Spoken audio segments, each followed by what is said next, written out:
श्री हरि। गरुड़ पुराण सारोद्धार 9वां अध्याय भाग 3। मुख, दोनों नेत्र, दोनों नासिकारंध्र तथा दोनों कान्ये 7 ऊपर के द्वार छिद्र हैं। इनमें से किसी द्वार से सुकृति पुण्यात्मा के प्राण निकलते हैं और योगियों के प्राण तालुरंध्र से निकलते हैं। अपान से मिले हुए प्राण जब पृथक हो जाते हैं तब प्राणवायु सूक्ष्म होकर शरीर से निकलता है। प्राणवायु रूपी ईश्वर के निकल जाने पर काल से आहत शरीर निराधार वृक्ष की भांति गिर पड़ता है।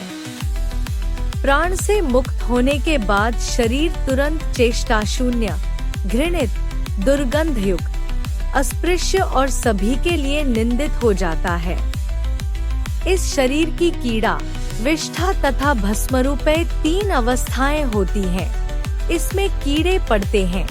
यह विष्ठा के समान दुर्गंधयुक्त हो जाता है अथवा अंततः चिता में भस्म हो जाता है। इसलिए क्षण मात्र में नष्ट हो जाने वाले इस देह के लिए मनुष्यों के द्वारा गर्व क्यों किया जाए। पंचभूतों से निर्मित इस शरीर का पृथ्वी तत्व पृथ्वी में लीन हो जाता है, जल तत्व जल में, तेजस तत्व तेज में और वायु तत्व वायु में लीन हो जाता है। इसी प्रकार आकाश तत्व भी आकाश में लीन हो जाता है।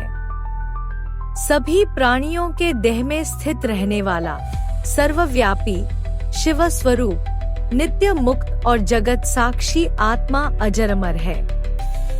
सभी इंद्रियों से युक्त और शब्द आदि विषयों से युक्त मृत व्यक्ति के देह से निकला जीव कर्मकोश से समन्वित तथा काम और राग आदि के सहित पुण्य की वासना से युक्त होकर अपने कर्मों के द्वारा निर्मित नवीन शरीर में उसी प्रकार प्रवेश करता है जैसे घर के जल जाने पर गृहस्थ दूसरे नवीन घर में प्रवेश करता है। तब किंकिणी जाल की मालाओं से युक्त विमान लेकर सुंदर चामरों से सुशोभित देवदूत आते हैं। धर्म के तत्व को जानने वाले बुद्धिमान धार्मिक जनों के प्रिय वे देवदूत कृतकृत्य इस जीव को विमान से स्वर्ग ले जाते हैं। सुंदर दिव्य देह धारण करके निर्मल वस्त्र और माल्य धारण करके सुवर्ण और रत्नादि के आभरणों से युक्त होकर वह महानुभाव जीव दान के प्रभाव से देवताओं से पूजित होकर स्वर्ग को प्राप्त करता है।